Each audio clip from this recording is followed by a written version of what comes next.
Leo, hi, welcome to Mr. Queen PH. Titingnan natin ang inyong energies for this week, July 14 to 20, 2025. Weekly reading. If you're interested in private readings, meron tayong link sa description at sa pinned comment. Paka-check nyo na lang information kung paano mag-book for a private reading. And please subscribe to our channel to show your support. Like, share this video. At comment na rin kayo kung kayo ay naka-resonate. Okay, Leo. Let's see what's the energy for this week. Leo.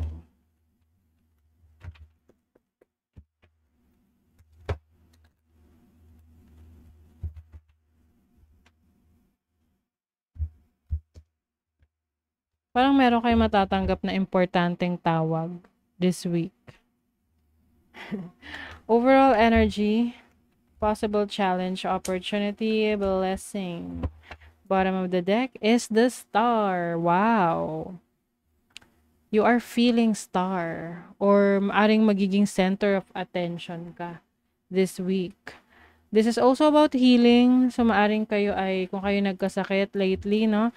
Magpapatuloy ang inyong paggaling. You are healing from that.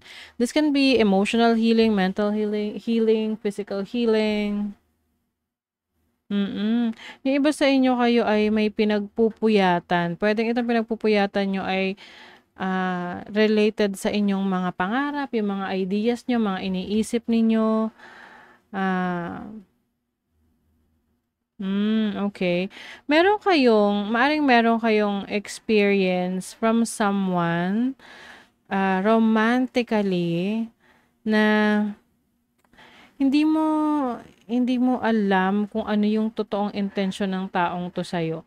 Kaya parang binibigyan mo ng time yung sarili mo to get to know this person. Parang hindi mo all out yung connection mo with this person dahil hindi ka sigurado sa kanya. Oo, medyo mag-ingat. Kasi parang itong person na to, syempre hindi to magre-resonate para sa lahat, no?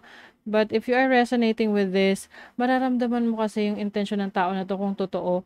At kapag hindi, parang may uneasiness, no? Hindi ka ganun ka komportable sa kanya.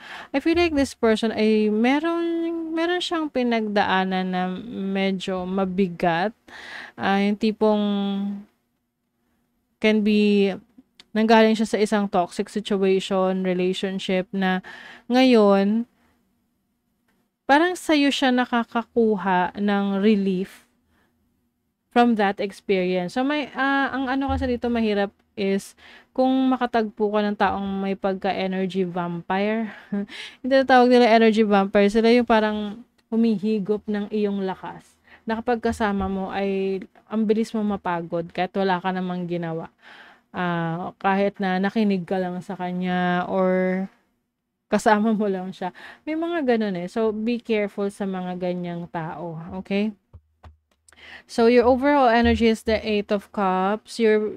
You want to leave. May gusto kang iwanan na sitwasyon. Something na hindi na sa'yo nagbibigay ng happiness, ng fulfillment. That's why ngayon, kumbaga, naghahanap ka or nag-iipon ka ng lakas ng loob to break free from that situation. Your challenge is the Nine of Cups. Nine of Cups is about happiness. So, maaring sa ngayon, hinahanap mo yung happiness or fulfillment na naranasan mo before. Kaya lang kasi, kapag ang isang bagay familiar sa'yo, ang hirap i-explain, no? Let's say, for example, sa relationship, sanay ka na kahit na nasa toxic relationship ka, pero may mga times na nagiging masaya ka dun sa taong yun, parang nakakalimutan mo yung toxicity ng person na yun eh, lalo na kapag na-experience mo yung saya. So ngayon, parang yun yung hinahanap mo. Na pag nahanap mo na, kahit na toxic, i-go mo pa rin. Oo. So, be careful. Kasi nga, mahirap yung ganong pattern na, gagawin mo or hahayaan mong mangyari sa buhay mo. Kasi paulit-ulit lang yan na cycle. Okay? So, it's time to break free. That is your opportunity right now to break free. At yung decision mo ngayon na walang bahid ng pagiging bias, na ang intention mo is to be free, to be happier, no?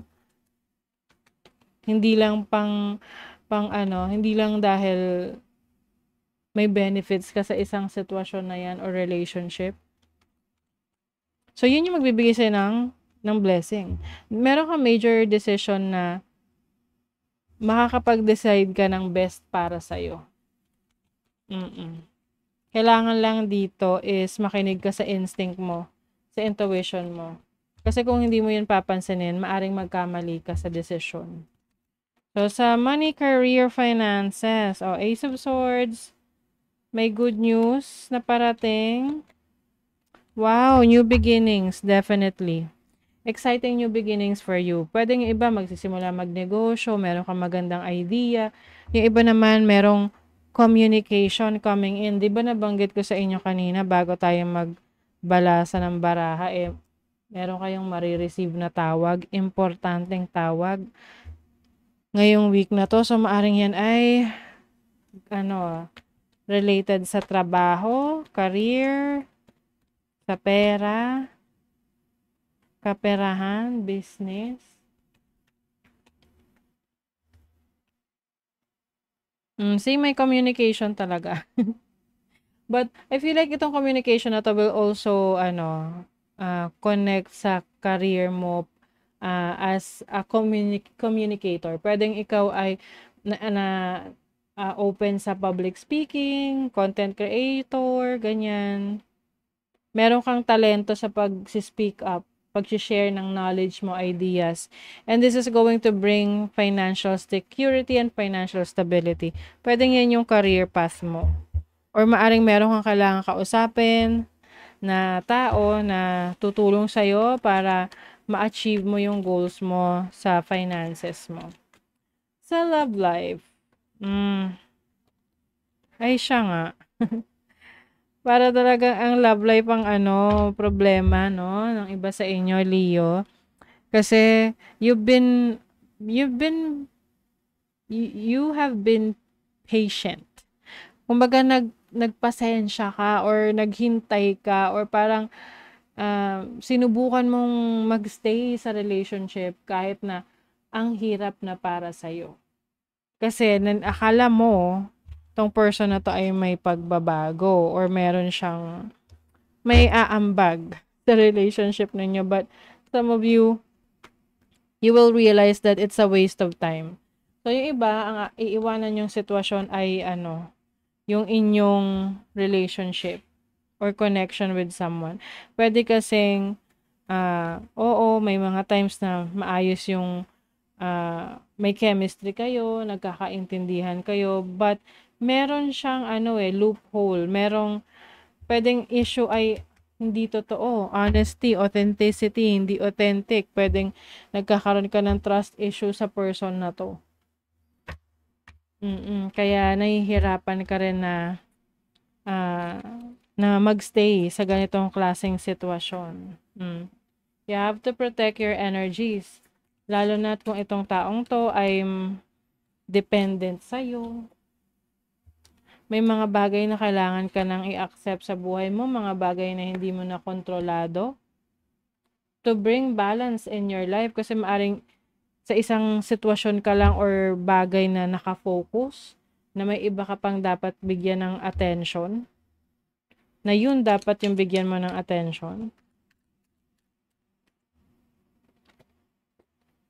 Wow.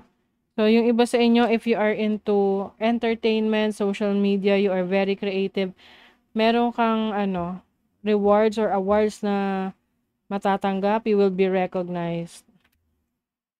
Makakatulong sa inyo ang isolation. Like, yung tipong pagtapos na yung kailangan mong gawin, meron ka ng oras para sa sarili mo. Kasi mas makakapag-isip ka ng dapat mong gawin sa sitwasyon mo, lalo na kung paano mo proteksyonan yung sarili mo sa mga taong mapagsamantala. Empower. Grabe, you are rising from the ashes. You are being creative at nagkakaroon ka rin ng spiritual freedom. Embrace this power, Leo, kasi wala kang idea kung gaano ka kalakas. Okay? Step into this power. So that is your reading, Leo. Thank you so much. See you again.